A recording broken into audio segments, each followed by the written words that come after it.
So this is English 0365 Weekly Notes, Week 10. Where has the time gone? I don't know, but we just have 4 more weeks of classes and we are heading right along. I know that most of you are very busy. This is a busy time of the year. You have families, you have work, you have school, so you're combining a variety of things. But those of you who are still here, you're doing quite well, and I think that by now you have a good idea of how to control your time.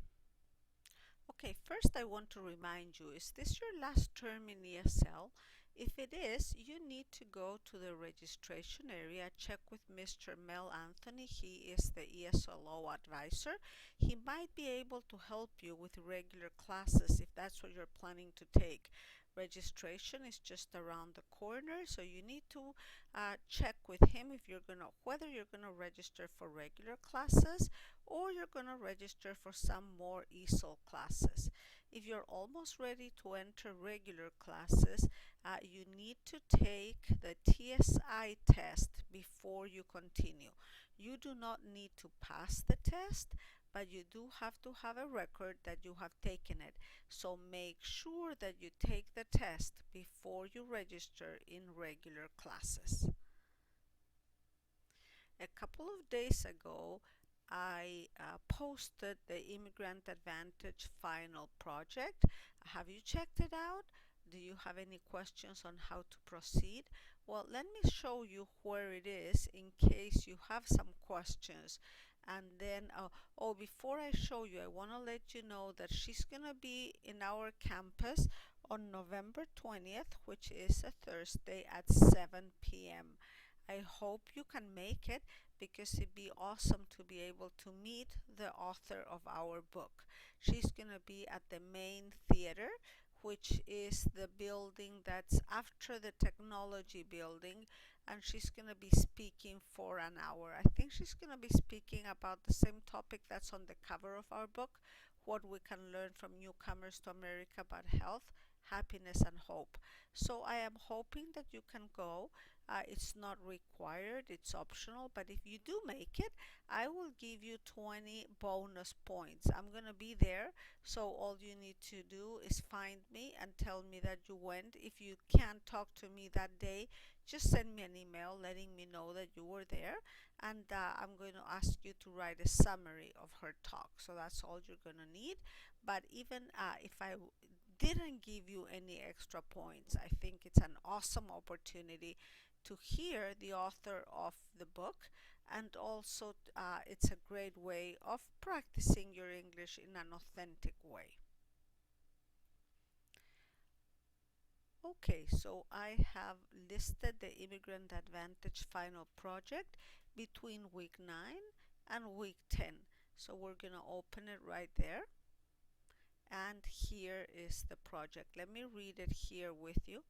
So see if you have any questions. In this report, you can work by yourself or with one other student. So if there's a student in one of your classes, perhaps that you know and you want to work together, that's fine. Or maybe with somebody you haven't met, but you think you can work. You can work via internet, you can do Skype, via telephone, etc. If you decide to work in pairs, send me an email letting me know who you're working with. Each person will complete a form that I will send you to let me know what each person did for the project. You will both receive the same grade, however, but so if you prefer to work by yourself, that's fine. The report must include an outline that you will submit first, and then the report itself will be represented in MLA style. The actual outline is due next week, so I'm going to have you do the outline for me. Actually, it's going to be on November 17th. So you have until Monday, November 17th to do the outline. And then the final report, I want you to do it before Thanksgiving. That way you're done. So you'll have another almost 10 days to work on the report. That's going to be due on Wednesday, November the 26th. And to complete the paper, you will need to identify a group of immigrants. It could be your own group or a different one, but make sure that it's a large group of immigrants who has been in this country for a long time. You select the name of the immigrants, approximate time. So for example, if you're talking about Vietnamese, are you talking about the Vietnamese that came here 10 years ago? Or are you talking about the Vietnamese who came here in the mid 70s, let's say? And so give me the name of the group and the approximate year that they came. Here are some areas you can explore in your paper. You do not need to include them all, but include at least 3 of these points. The standard of the paper is MLA, double space, font 12, Arial or Times New Roman. So you're going to identify the group. You're going to discuss the reasons this group came to the US in large number. Was it religious persecution? Was it political instability? Was it hunger in their country? Whatever it was, economic reasons. You're going to then identify the group's successes and failures in this country. So once they arrive here, have they been successful? What measures their success? You're going to also you can explore the role their ethnicity or nationality play in their experience. So what values did they bring with them that helped them while they were sitting here? And then this next question, I think it's really good if you answer this question, because this is the question that Claudia Kolker poses in her book. What is the smartest habit that people from that country brought to America with them, and how has this habit helped them prosper here as a group? And number 5, discuss the experience your group has had with the ethnic group while living in the US, and gave them a new perspective. So describe the experience your group has had with the ethnic group while living in the US that gave them a new perspective about the group. You need to send me the detailed outline. As I said, it needs to be done by the 17th. It says here, I see that you're seeing a 13th, but I will change it. The paper itself is due on the 26th. You will also need to write a summary of your findings in the discussion board, and then we're going to have a participation in the discussion board. So if you have any question about this project, please make sure to let me know. Okay, please note I have updated the information here, so it is November 17th, not November 13th. So I want to point out to these writing summaries and paraphrases that I got from the side, because this one, it gives you a little bit more information. So if you need more information about this topic, writing summaries and paraphrasing, make sure that you look at it, and you can go here to content, and you go here on the side and scroll down, and here writing summaries and paraphrases, right under the Immigrant Advantage summaries, and that's going to give you a good review of what it is, since you're going to need to do this in the final again. This week we're going to be talking about purpose and tone, and there's some supporting material there and a bonus reading where you're going to be practicing. So this week you have 2 readings, but one of them is one that you have to do, and then the busy as a bee, that's a bonus. If you feel you need extra practice, you can do it, but you don't have to. I have posted a special PowerPoint on purpose and tone, so let me show you that. So under PowerPoints, I have Introduction to Purpose and Tone 8. Of course, there's also the purpose and tone that comes with the book, but this is a different one, so let me open it to show you. Okay, so here is Introduction to Purpose and Tone. So, what's the purpose? The purpose is the reason why the author writes. Does he write to entertain? Does he write to inform? Or maybe he's trying to persuade us. And the tone is the expression of the author's attitudes and feeling. and they really go very close together. So those are the three that I just told you: to inform, persuade, and entertain. So when you're informing, you're giving information about a subject, or you want to illustrate a topic, you want to give readers fact, or you're providing evidence from research. If you want to persuade, you're convincing the reader to agree with your opinion, or you're looking for values like something is the best or the worst, and so on.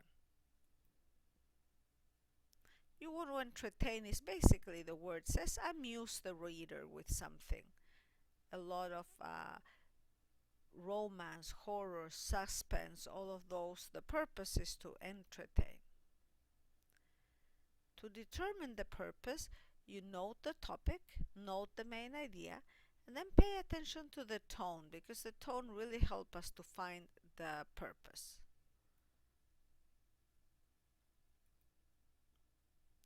And here are some examples that you can read by yourself. But look at this one. With funerals so expensive, I'd rather not die soon. I can't afford it. What do you think is the purpose of that? Well, I think I probably agree with you, right? It's probably to entertain. And this one, over the next 50 years, the number of elderly Americans will grow from 26 million to over 66 million. What's the purpose there? Yes, to inform. And here are more examples. And then the tone will be the author's attitude, mood, feelings. The tone normally lets you know how the author is feeling. And there's all these different tones that you can talk about. They're all listed in your book, but you can have an exciting tone, so the person feels excited or enthusiastic or frightened or angry, confused, positive. And depending on the tone, you can see transmits the message of the reading.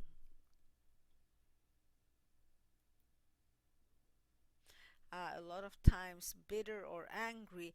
I hate this job. The customers are rude, the managers are idiots, and the food smells like dog chow.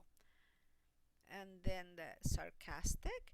I have no doubt that flipping burgers and toasting buns will prepare me for a top position on Wall Street. Yeah, indeed, very sarcastic. Here are more examples. One commonly known tone is irony. When writing has an ironic tone, it says one thing, but it means the opposite, right? So, for example, you turn to a friend in the middle of a boring lesson on grammar.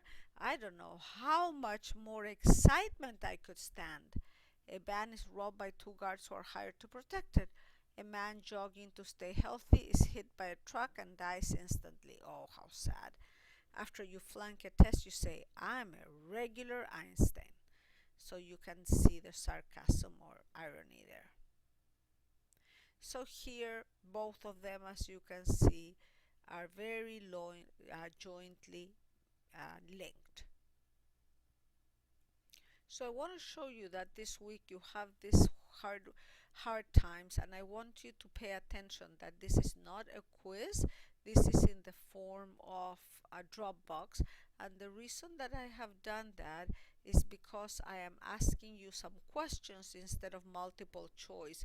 The final is coming up, so I'm trying to find ways for you to practice, and most of the questions in the final are not going to be in the form of multiple choice, although some are, but more elaborate. So that's why you're practicing that this week.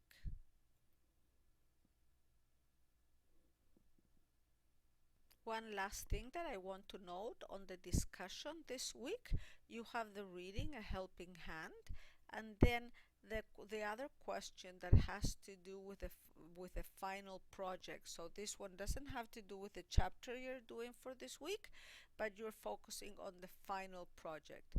And so you're going to share with us, what do you think you will use to write your final. Share with us, what group do you think you will use to write your final report? Why do you choose this group?